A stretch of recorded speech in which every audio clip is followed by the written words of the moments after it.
First tonight, two perspectives of Wednesday's deadly officer-involved shooting in Grand Rapids. This afternoon, police released 3 body and dash cam clips of the incident. Hours later, community activists released their own clip showing a different angle.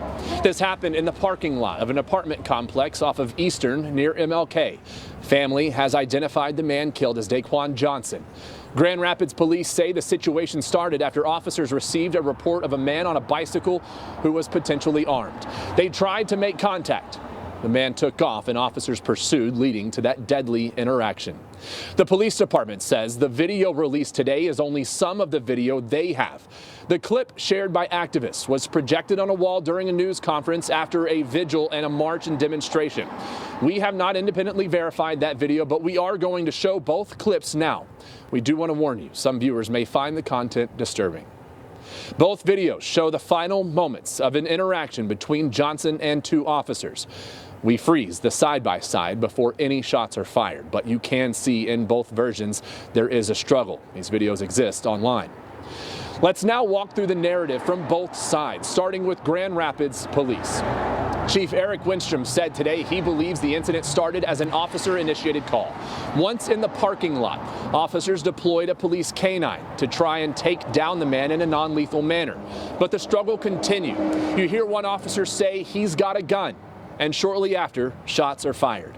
Police say the man was taken to the hospital and declared dead Thursday morning. A handgun was recovered from the scene. The officers involved are on administrative leave per department protocol, and Michigan State Police is investigating.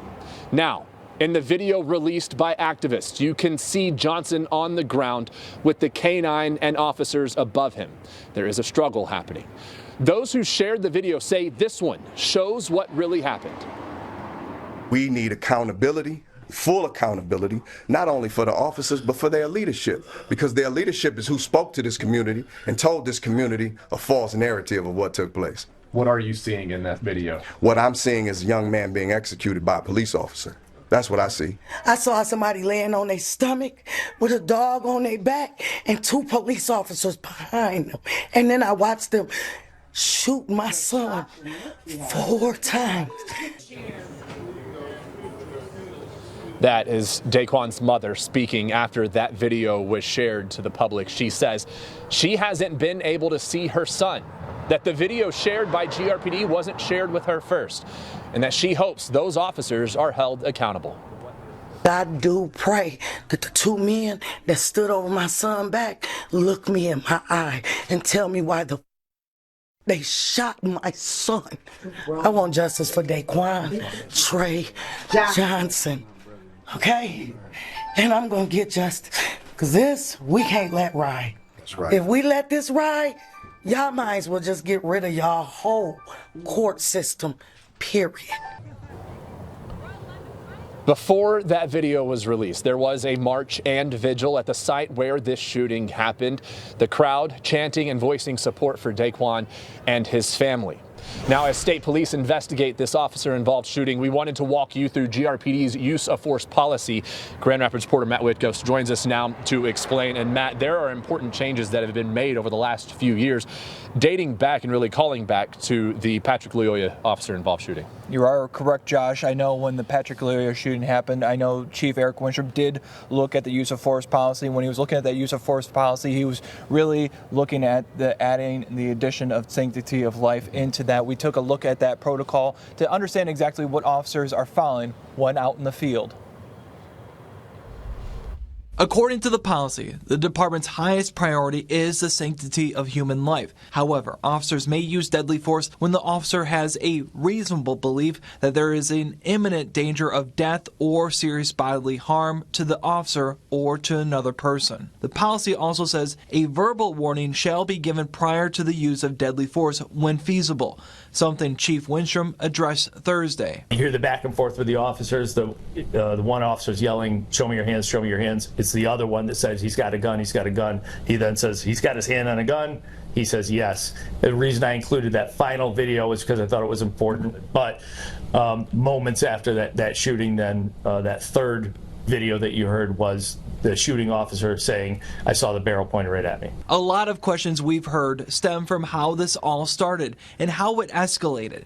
I also asked GRPD Chief Winstrom about the initial circumstances Thursday afternoon. What was the call initially to where you would want to stop this person? Yeah, I would like to find out, and that's I'm sure going to be when the officers are in here tomorrow morning or the next morning to give their full statement.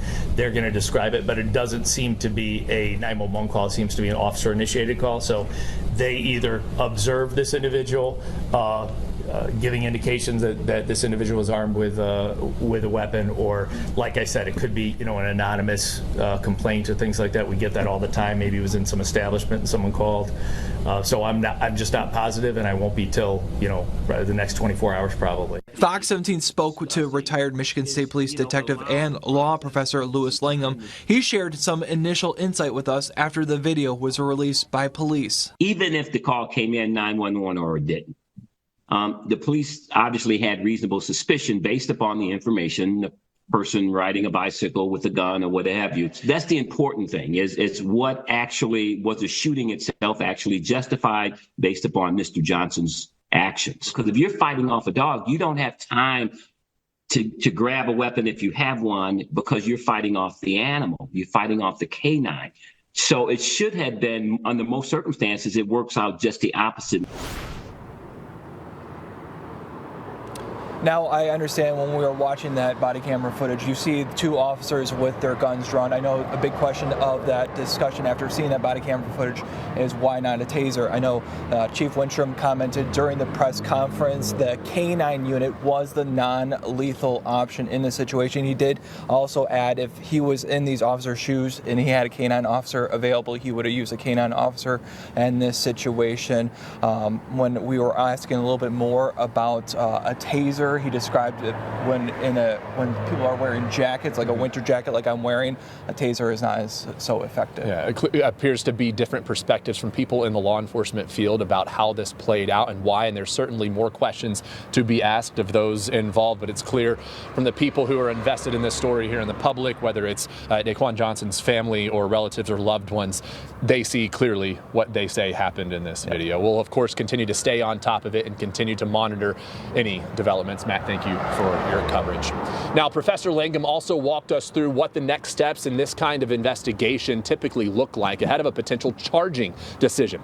First, evidence and interviews are gathered. That includes taking the officer's gun and speaking to everyone involved, from witnesses to GRPD officers. Michigan State Police will work to then prepare a report of the incident, which will then be given to the Kent County Prosecutor's Office for review.